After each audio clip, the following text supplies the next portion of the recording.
Chuuk is not just one island, it is one of the 4 states of the Federated States of Micronesia, made up of the Great Chuuk Lagoon and many outer island groups spread across the ocean. Inside the lagoon, mountainous islands rise behind a wide barrier reef. Beyond it are distant atolls with their own communities. To understand Chuuk, we must begin with the first voyagers. Archaeological research suggests people were living in Chuuk around 2,000 years ago. Their exact journey is still being studied, but they arrived with canoe building, fishing, farming, and navigation knowledge. They settled both high islands and low atolls, learning how to live from reef, lagoon, and land. Yet archaeology is only one part of the story. Chuukese oral traditions remember the past differently. Some Chuukese traditions speak of a distant place called Kacha and voyagers connected to a leader known as Sukacha. These stories are not simply maps showing one birthplace. They preserve memories of travel, ancestry, clan connections, and the movement of people across Micronesia. Different islands and families may carry different versions. Together, they show that Chuuk's history was passed through voices long before books. Chuuk grew as a world of connected but independent island communities.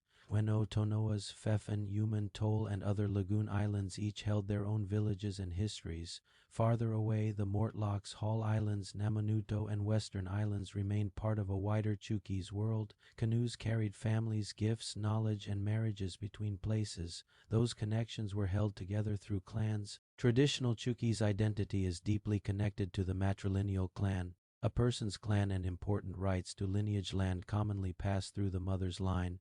Women continue the lineage, while maternal uncles and other senior relatives often carry major responsibilities in family decisions. Land is more than property. It carries ancestors, belonging, duty, and the future of the family. But each community also needed leadership. In the lagoon, the traditional political center was often the supua, meaning a village or district built around its founding lineage. Each community had its own leaders, but there was no single king ruling all of Chuuk. A chief could organize feasts, fishing, and community work, yet many problems were settled through discussion and negotiation. That independence shaped Chuukese strength and sometimes rivalry between villages. Daily life depended on cooperation. Families grew breadfruit, taro, banana, pandanus, and coconut, while fishermen brought food from the reef and open ocean.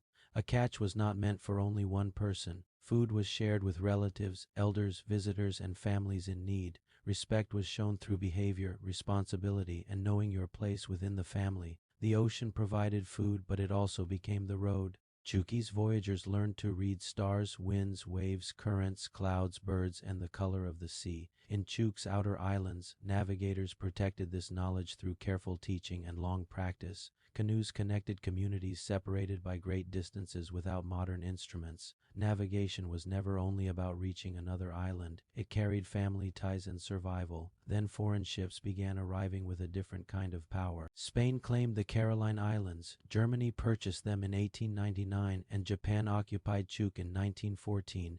Each colonial period brought new laws, trade, labor, schools, and religious influence. Under Japanese rule, the lagoon, then widely called Chuuk, became a major military and naval base. Roads, airfields, docks, and fortifications changed the islands. Soon, a distant world war would strike directly inside the lagoon. On February 17 and 18, 1944, American forces attacked the Japanese base during Operation Hailstone. More than 60 ships and hundreds of aircraft were destroyed in and around Chuuk Lagoon. Many people lost their lives, and the wrecks became both war graves and reminders of destruction. Today, divers travel from around the world to see them, but Chuuk's story did not end beneath the water. After World War II, Chuuk came under United States administration as part of the United Nations Trust Territory of the Pacific Islands. Schools, churches, government offices, and wage work expanded, while island communities continued adapting old responsibilities to a changing world. Chuuk later became one of the 4 states that formed the Federated States of Micronesia. A new political era began and migration grew with it. Through the Compact of Free Association, FISM citizens can live and work in the United States without giving up their Micronesian citizenship.